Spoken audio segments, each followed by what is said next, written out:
আপনার লাগে ইলেকশন 22 নং 4 ওয়ার্ডের পরা কার লগত প্রতিদ্বন্দ্বিতা হয়েছে? আমার এখন প্রতিনিধি হল ইলিজা বেগম আহমেদ। কিমান ভোটত জয়লাভ কৰিল আপুনি?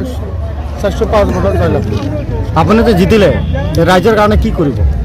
ৰাইজৰ কাৰণে আগৰ পৰাই মই ৰাইজৰ কাৰণে সহযোগিতা কৰি আহিছোঁ আৰু এতিয়া মোক প্ৰতিনিধি হিচাপে নিৰ্বাচন কৰিলে মই আগত আৰু সামনে দিনে যথেষ্ট ৰাইজৰ বিপদ আপদৰ সময় আৰু গাঁও গ্ৰামেৰ যিবিলাক উন্নয়নমূলক কাম সেইবিলাক কৰাৰ উদ্দেশ্যে মই ইয়াতে আপুনি কিবা সভাপতি পদৰ কাৰণে কিবা আশা আছে নেকি? আগৰ পৰাই মোৰ আশাবাদী, যদি মোক সমৰ্থন দিয়ে বা ইচ্ছা প্ৰকাশ কৰে তেতিয়াহ'লে মই আছোঁ। কোন দলৰ পৰা খেলিল আপুনি? গাঁও পঞ্চায়তৰ তলত খেলিছিলে নিৰ্বাচন। আমি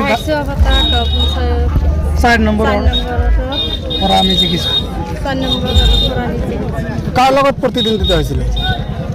ইউচুফৰ লগত, ইউচুফৰ স্ত্ৰী ইলিজা বেগম আহমেদের লগত। কিমান ভোটত জয়লাভ কৰিলে? 405 ভোট। 405 ভোটত জয় হ'লে। এই সন্দৰ্ভত ৰাইজক কি জনাব? ধন্যবাদ। আৰু আপুনি জিতি যে কি কৰিব ৰাইজৰ কাৰণে? কাম কাজ কৰিব রাইজের কারণে বাংলায় কও নাই, আমি ভাল ভাল কাম কৰি যাম। সেইটো আমাক যথেষ্ট সহায় কৰিছে। রাইজের কারণে কাম করে যাও। ৰাইজৰ কাৰণে সহায় কৰিব।